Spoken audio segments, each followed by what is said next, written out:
Magandang araw po muli sa inyong lahat. So, nandito na naman po si Angel Shares. Ragsak. So, nandito naman po tayo sa usaping pangkasaysayan at bibitinin ko po kayo sa usapang pera muli. So, sa araw po na ito o sa video po na ito, ang pag-uusapan po natin ay tungkol sa mga pangyayari, maingay siya. Ingay siya.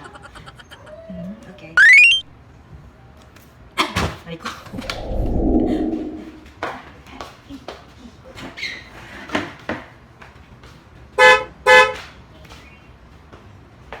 So sa vlog po na ito, malalaman po natin kung ano nga ba ang meron nung panahon ni Antonio Pigafetta, ganun din po nung panahon ni Ferdinand Magellan. Kasi sila po ay magka-contemporary. Pag sinabi po natin magka-contemporary, sila po ay magkapanahunan. So, alam natin na noong 1521, nakarating po sila dito sa Pilipinas. Pero ang kanilang paglalayag po ay nagsimula noong 1519. Pero bago kasi natin alamin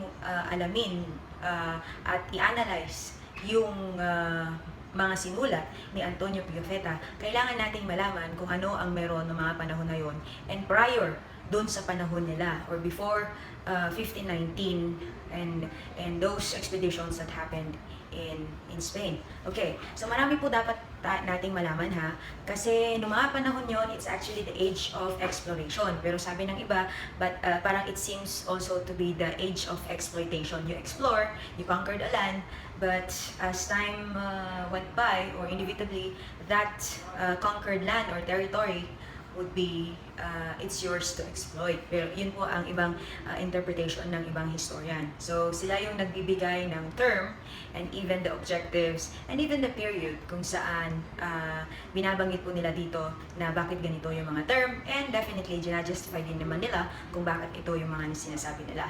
So remember still, di ba, ang sabi natin, history means interpretation. They're the one reshaping what we know about what had happened in the past. Anyways, going back, so dapat po natin malaman na it's an insane at that time na mag-explore ng mga territories. Ang tanong, bakit ba sila nag-explore? Kasi, well, multiple factors yan. But mainly, kaya sila nag-explore ng mga bagong teritoryo kasi nga, una, they wanted to search for resources. Kumbaga, if you would have to sum up reasons or factors why European powers at the time would have to go and search for new territories or new lands, it's actually summed up into three. What are those three? It's economic, political, and religious. So, economic driven. Bakit economic driven? Kasi meron silang sinesearch ng mga resources. Specifically, that resource or that product or commodity, it's actually spices. Spices, kasi nga nakita nila kung gaano ka-importante ang pagkakaroon ng mga spices. So siguro alam niyo naman kung ano ang mga halimbawa ng mga spices, paminta, bawang, ginger, those things are considered to be spices. And at the time in Europe, they're actually experiencing shortage or scarcity in terms of having these very important spices in their lives. Bakit ba kailangan yung mga spices at the time? Remember, it was 16th century or prior to 16th century, even 15th century, nagsimula na silang maglayag at mag-explore. Wala pang electricity at the time, so anyways, wala pa talaga at the time refrigerator for them to preserve their food. So, kailangan talaga nila ng some sort of preservatives to make their food not to spoil that easily. So, if, let's say, if they would have to butcher anything, maybe an animal, maybe chicken, or let's say, pig or cow, they would have to butcher these animals. Tapos pag wala kasi silang ginamit na spices, then definitely their food would have to be rotten or spoiled easily. But if they would have to use some sort of preservatives at the time, then their food would have to be spoiled in a longer span compared to their food na walang preservative. And that preservative that I'm talking about ay ang mga spice o yung spices. So pag napansin kasi nila na pag nilagyan po nila ng spices, then definitely their food will not be easily spoiled or rotten. So isa yon sa dahilan kung bakit nila kailangan talaga ng spices. Pangalawa, just imagine a food without spices on it. So a food without spices on it the tendency is talagang walang lasa. So itong spices, it enhances the taste of the food. If you would have to put spices on that kind of food or that dish that you would like to cook or that you would have to make. So yun po, kaya kailangan din nila ng spices. Tapos, pangatlong rason kung bakit din nila kailangan ng spices kasi napansin din nila or natuklasan din nila na pwede pala itong spices ay maging meron siyang for medical purpose. So parang naging medicinal alternative sa mga meron silang gamot at the time. So itong mga spices na to, it could cure whatever illness at the time tingin nila kasi yun yung napansin nila at yun ang natuklasan nila. Kaya kailangan nila ng mga spices. So, yun yung isang factor kung bakit itong mga European powers ay nag-uunahan makakuha ng teritoryo o bagong lupa kasi nga kailangan nila ng spices. That's under economic reason. Pangalawa, kung bakit sila rin ay sumasakop at sila ay kumukuha talaga ng bagong resources, it's because of politically driven. So, ang purpose ay political. Kasi just imagine, if let's just say you're a country and next month, you actually conquered a new territory, you arrive in a new territory, and then nobody from Europe knows this, this territory, and you were the first one to go there. So, pwede mo nang sabihin na, kasi inevitably, that place you first landed on, parang sa mata nila, that would be yours already. So, minarkahan mo na. So, just imagine kung nakuha mo na to at nalaman ng ibang mga European countries that you got this one or you have searched this one, you've quote-unquote discovered this new land or this territory. So, the glory that comes with a new territory, di ba? So, ibang dating. So, kumbaga, pag ikaw, meron kang imperyo, tapos meron kang natuklasan na bagong teritoryo or bagong lupa, quote-unquote natuklasan, at nakuha mo itong bagong lupa or bagong teritoryo, so, madadagdagan ang iyong territory kasi mapapasama sa mas lumaking imperyo mo. So, the glory that would have to bring if you would have a new land or new territory. So, yun po. Yun yung political. Pangatlo naman, kung bakit rin sila pumupunta sa ibang lugar makakuha ng mga panibagong land or territory. Kasi nga, pangatlo, it's religious motive or the purpose is religion or their religion or it's religious driven. So bakit religious? Kasi alam naman natin na doon sa Europe at the time, meron ding dalawang religion na kung saan meron silang, let's say, conflict that they would like to propagate this kind of religion. So one side would be more on this religion and this side is another religion. So kumbaga, why are they going to other places and new territories? It's because they wanted to spread, as they say, the good news. So yun yung tatlong rason kung bakit gusto nila na pumunta at makakuha ng panibagong mga teritoryo o mga panibagong lupain. Kasi nga, center po yan sa tatlong rason. Yung tatlong rason, una, economic, pangalawa ay political, pangatlo ay religious. Kaya po sila ay pumupunta at makakuha ng mga bagong teritoryo. Pero siguro nung tayo basic education, usually ang sinasabi po sa atin ng mga teachers natin o mga teacher natin o guro natin, kaya sila pumunta dito sa Pilipinas o sa ibang mga kolony nila, it's mainly because of the 3 G's. What are those 3 G's? G, as in gold. What are those 3 G's na sinasabi? Ito yung God or Gospel, ito yung gold, at ito yung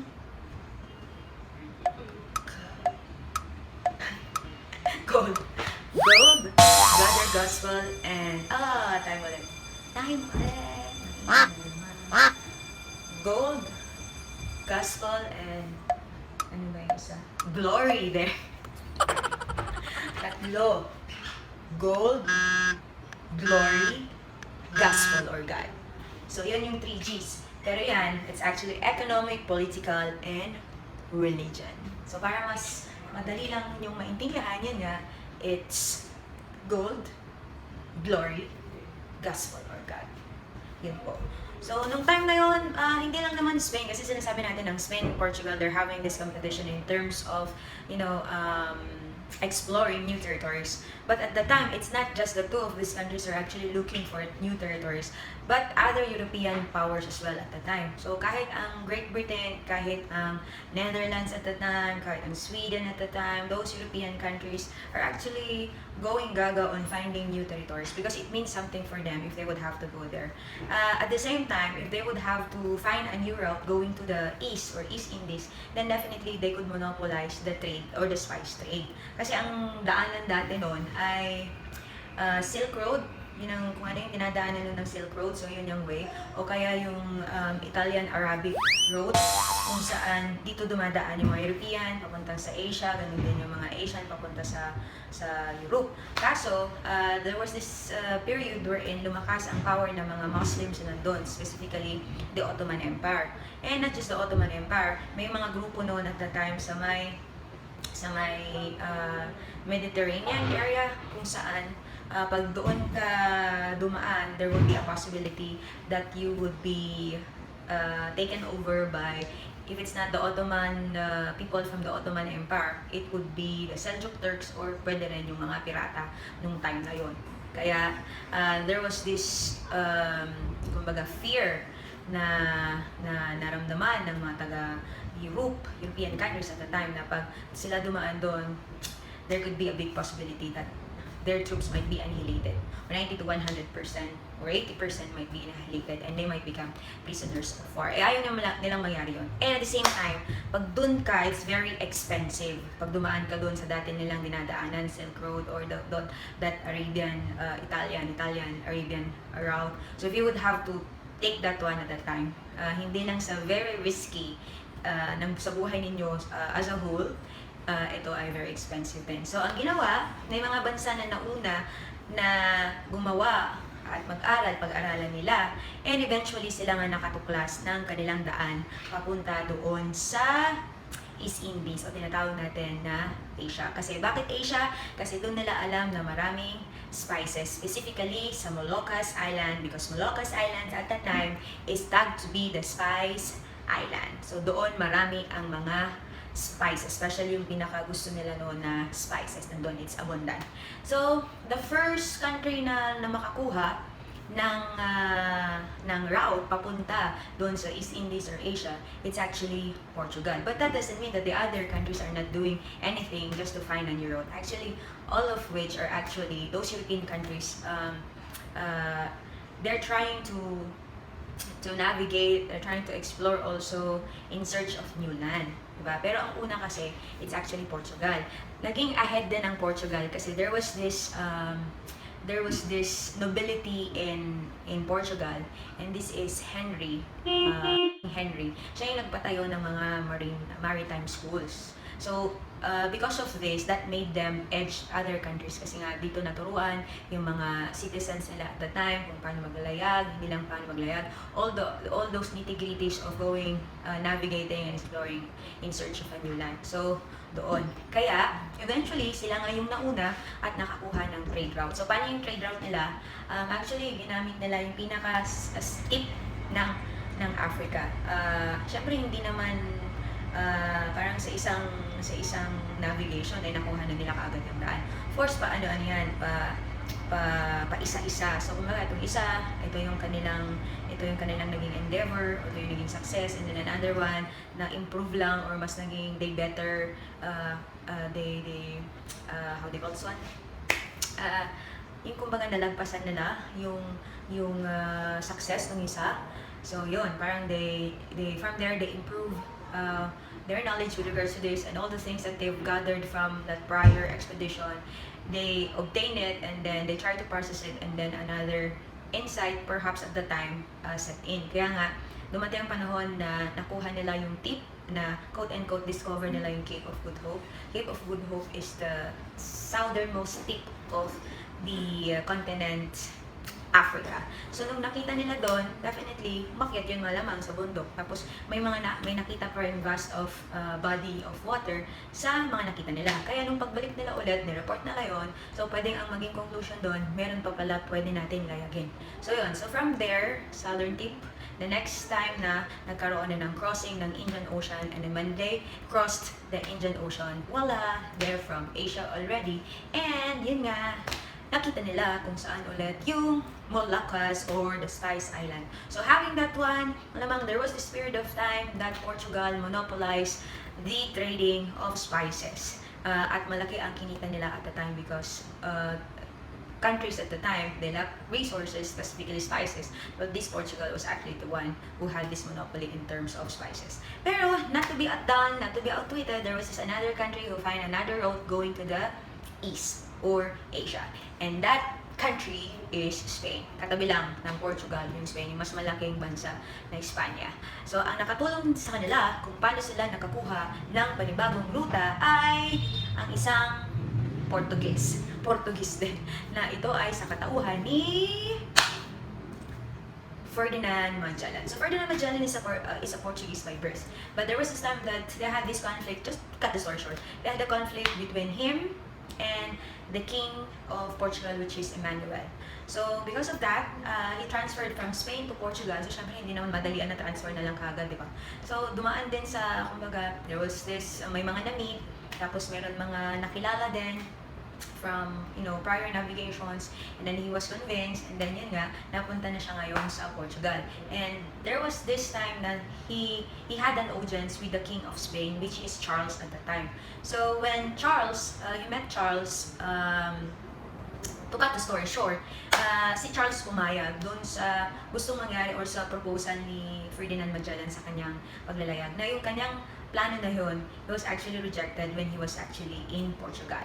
But because of this proposal, and he was approved by the emperor, and at the same time he was emperor of, and he was at the same time the king of the kingdom of Spain, then yun, eventually nakuha niya ang ruta papunta sa Asia. At ang ruta ni Magellan, iba yung way nila.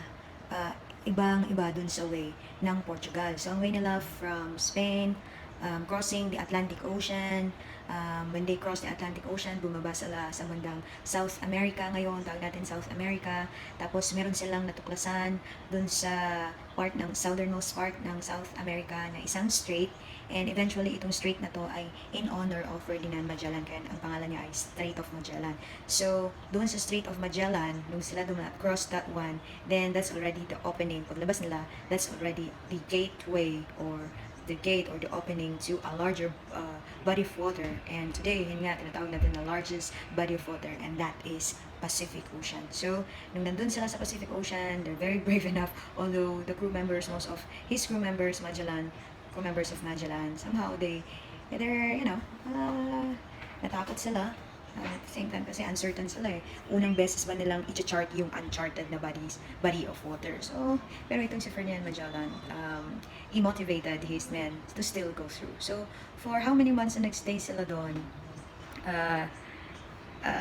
Approximately lang nandun without, any lands that they could see, puro water.